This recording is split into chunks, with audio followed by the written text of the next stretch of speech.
Dad shouted. "You give nothing to our family." Then he told me to leave his house and not be selfish.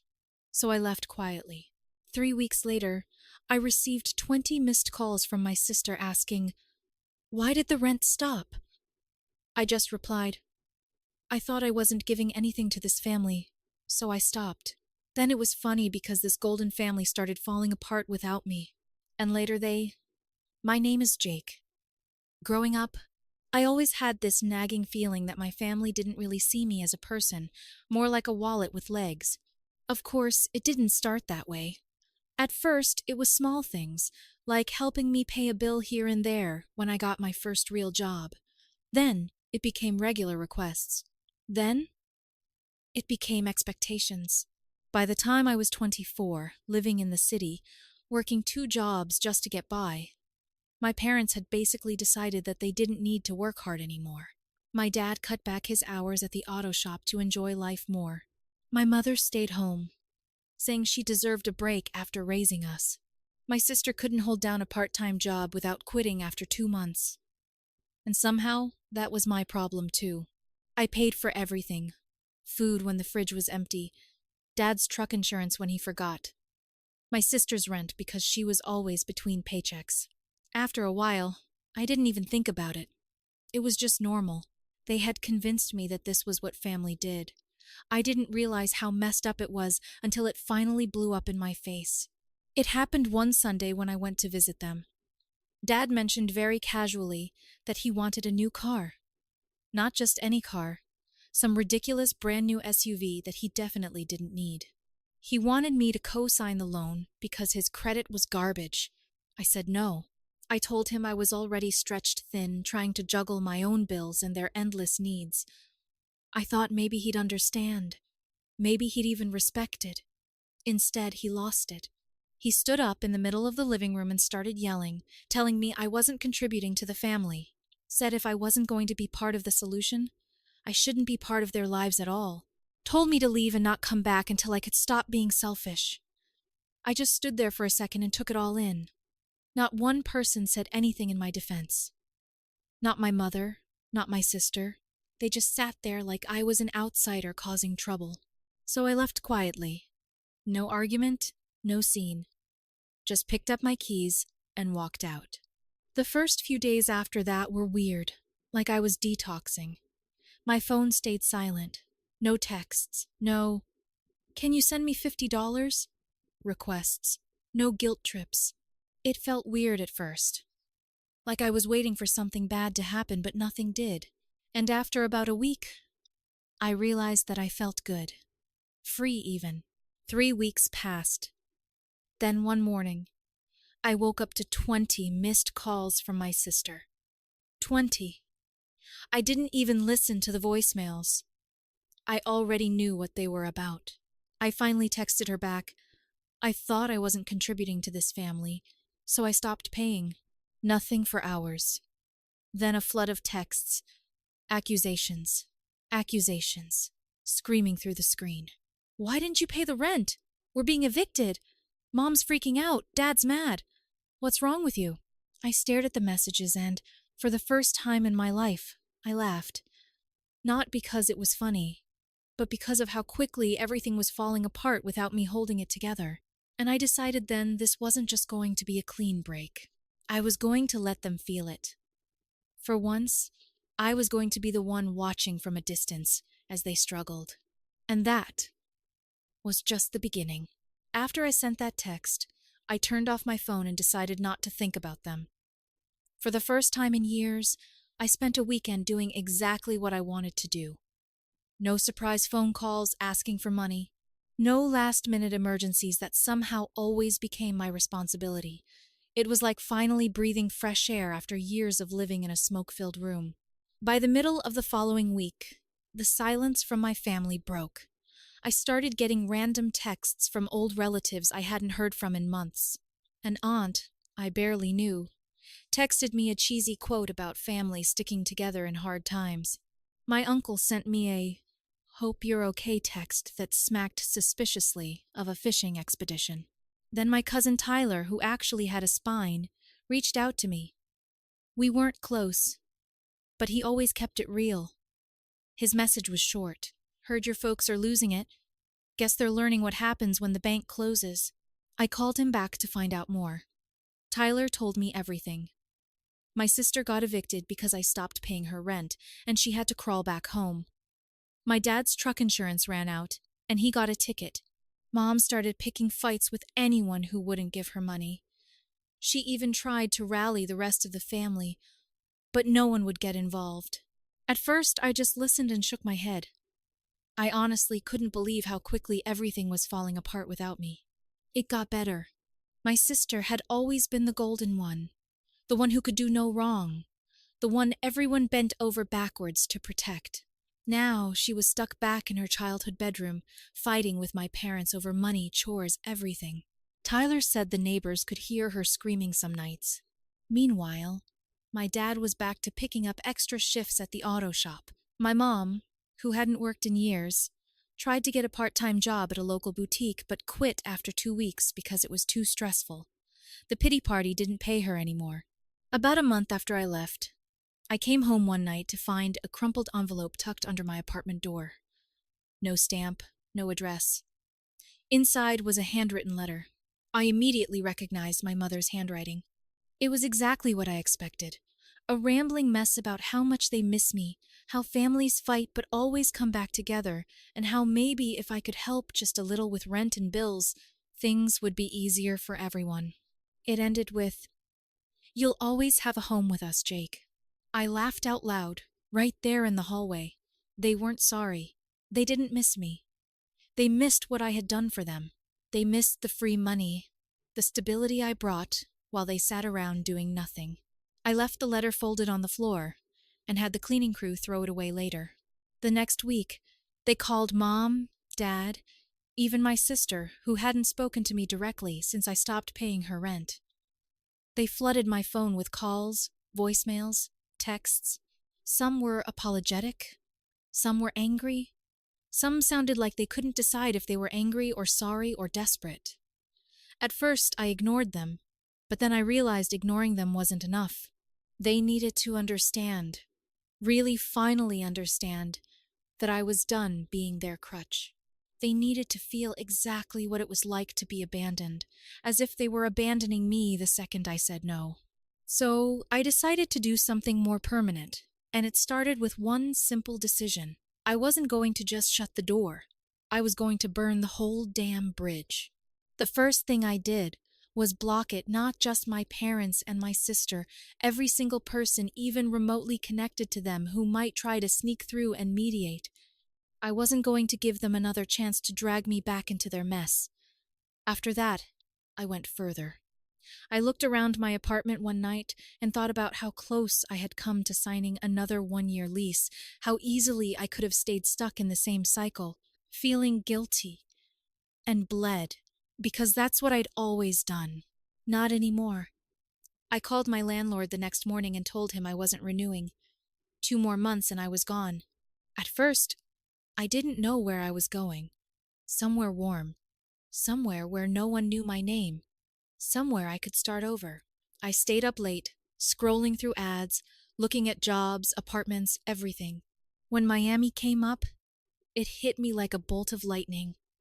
Sunshine, ocean, energy, everything about it screamed new life. It wasn't even a debate. Miami. It was while I was quietly planning my escape that my family was falling apart without me. I didn't have to look for updates. Tyler, God bless him, kept me in the loop without me even asking. My sister couldn't find a new place to live because of her eviction record. She tried moving in with friends, but apparently she lasted less than 2 weeks before they kicked her out for not paying her share of the bills. Classic. She ended up back with my parents, and the 3 of them were now trapped together, broke, angry, and accustomed to blaming me for their problems. Only now, there was no one left to save them. Dad's truck finally broke down completely. He couldn't afford repairs, let alone a new car, and had to start taking the bus to his job, which was humiliating for a guy like him. Mom took a part-time job as a cashier, which she absolutely hated. They started fighting so loudly that the neighbors could hear through the walls. In a small town, word travels fast. Everyone knew the Golden family was falling apart, and I sat in my almost empty apartment, sipping coffee and enjoying every second of it. About 6 weeks after the big explosion, just as I was getting everything ready to move, my sister broke down. She emailed me. It started with the usual fake sweetness, saying they miss me, saying they realized how much I did for them, saying that family should stick together. Then, buried in the second paragraph like it was no big deal, she slipped in the real reason she was reaching out. If you could just help us out a little while until we get back on our feet, it would mean the world. I stared at the email for a minute, laughing. They still didn't get it. They still thought that if they said the right things, I'd come running back like always, wallet open and pride swallowed. Not this time. I just said, "I'm not your bank anymore. Good luck." Then I blocked their email. I thought that was the end of it.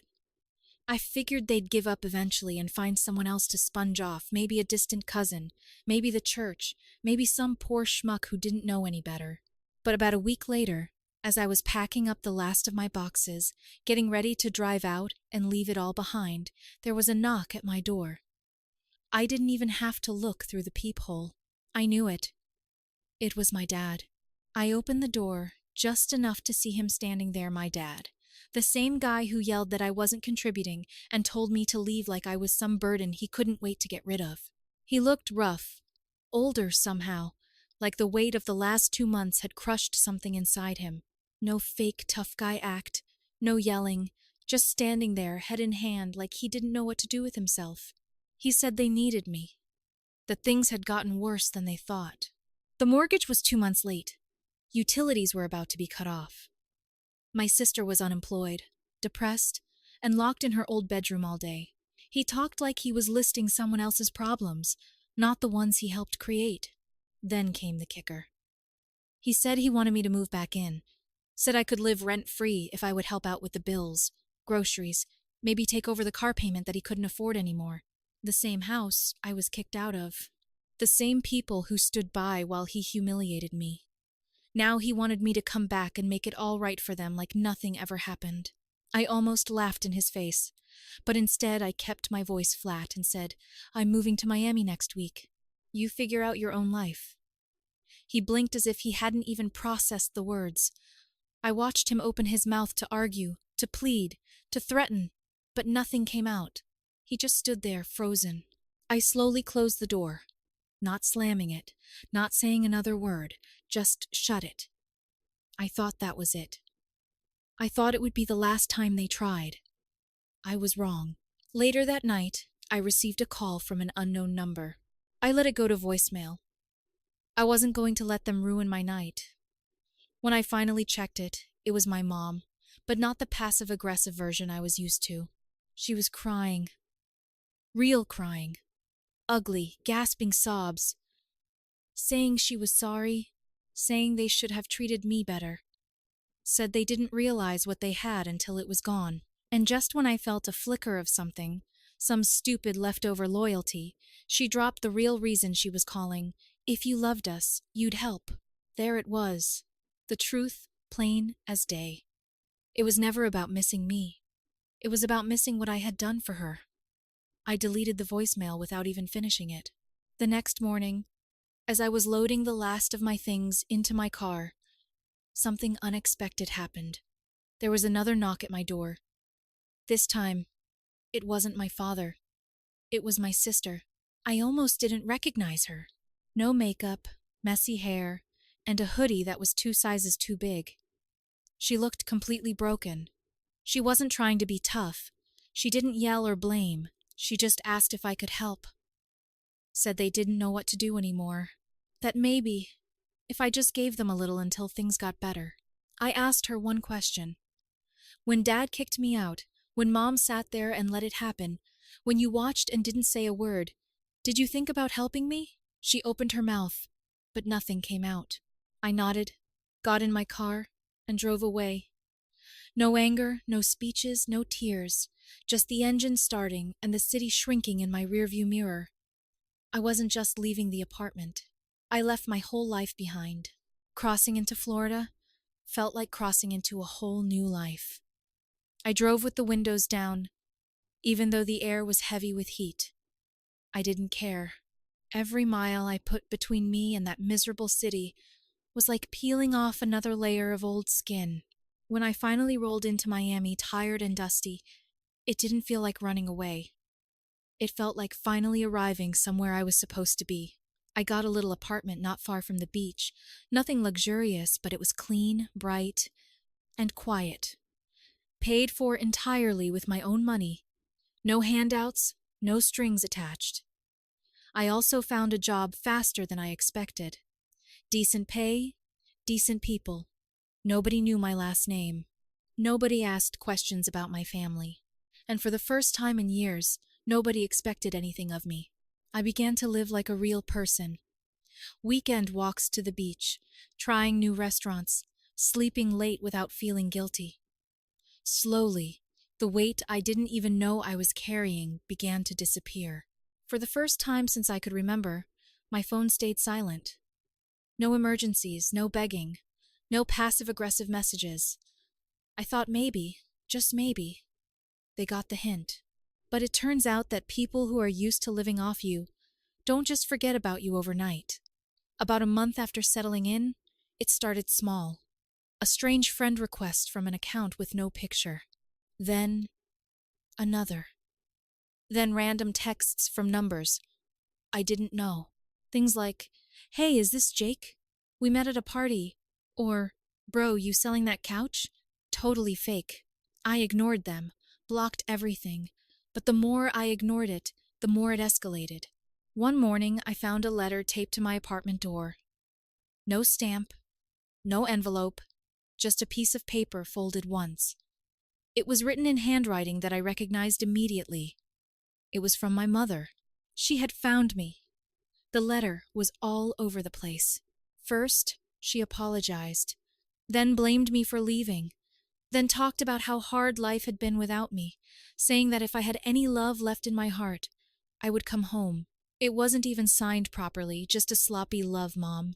I read it once. Then I tore it up and threw it in the trash. I had made my decision when I left. There was no coming back. Later that day, Tyler texted me. He said he'd overheard some family gossip. My mom had told some people that I was living like a king in Miami while they were struggling to survive. She said it was selfish of me not to send something back to help them. She made it sound like I left them out of greed. No mention of the years I paid their bills. No mention of the truck insurance, the groceries, my sister's rent.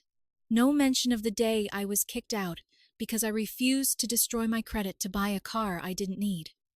Just that story they spun to make themselves the victims. It burned at first, the idea that they could twist everything like that they could rewrite history in real time. But then it hit me. Let them. Let them talk. Let them cry to anyone who would listen, because none of it changed the truth. I was free. I was living a better life without them, and that freedom was eating them alive. I knew deep down they would never recover from losing me, and I hadn't even delivered the final blow. I knew that eventually they would find a way to reach out to me again. Parasites don't just give up when they lose their host. They get desperate. They crawl. They beg. It happened one quiet afternoon. I was sitting in a small cafe on the beach, the sun burning gently into my shoulders, feeling more at peace than I had in years. My phone buzzed once on the table. An email? Some random address I didn't recognize. The subject line, "Please read." I almost deleted it without thinking, but something about it made me open it anyway. It was my dad. The email wasn't long. No anger, no insults, just a tired, broken tone like a man who had been stripped down to nothing. He said the bank was taking the house. They had missed too many payments. Mom's health was deteriorating, stress, depression, a cocktail of things they never thought would actually happen to them. My sister was still unemployed and now back under their roof. 3 grown adults trapped together in a house that wasn't even theirs anymore. He said they needed help, that they needed me. As I read it, I didn't feel anger. I didn't even feel satisfaction. I felt absolutely nothing. They hadn't just hurt me once. They had built a whole life on the idea that I would bleed for them without complaint, and now the bleeding had stopped. I finished my coffee, took my time, stared out at the endless ocean. When I finally answered, I kept it simple. I'm not coming back. I owe you nothing. Please don't contact me again. I hit send, blocked the email address, and then I sat there in the sunshine, feeling freer than I had ever felt in my entire life. A few weeks later, Tyler texted me like some unofficial messenger from the universe. He told me that the house was officially gone. My parents had moved to a tiny apartment across town, one of those crumbling buildings they used to look down on when they had money to pretend they were better than everyone else. My sister was still job hopping, still blaming the world for her problems. Apparently, they spent most of their days fighting each other, everyone pointing fingers, each refusing to admit the truth. I wasn't part of their world anymore, and the best part was, they knew it. They could tell any story they wanted. They could whine to whatever distant relatives would still listen. I didn't care, because while they were busy drowning in the consequences of their own selfishness, I was building a life that was finally mine. No guilt, no debts, no chains. A few months later, I signed the lease on a slightly larger apartment, a few blocks closer to the beach. I got a promotion at work. I met new people, good people, who didn't see me as a walking ATM.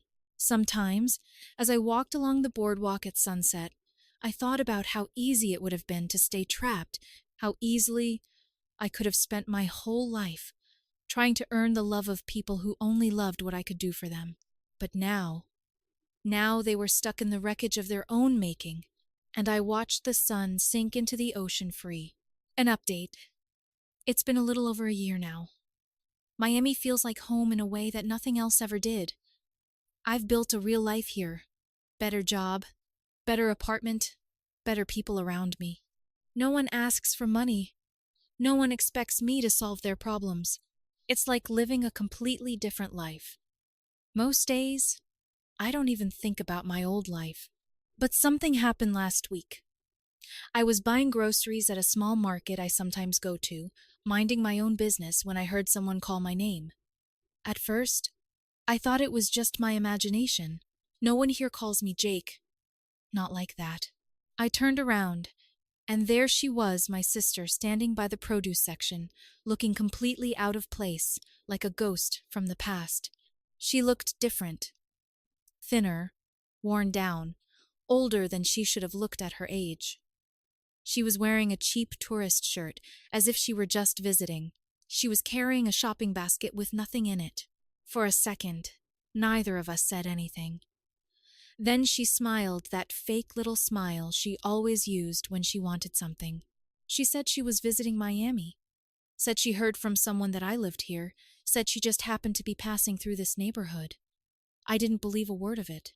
She asked me how I was doing, made some awkward small talk. And then, like clockwork, it slipped out. She said Mom and Dad were struggling more than ever. Dad had lost his job. Mom's health had taken a turn for the worse. They were about to lose their apartment. Things were bad. Really bad. She said they could use some help, just a little, just until they were back on their feet.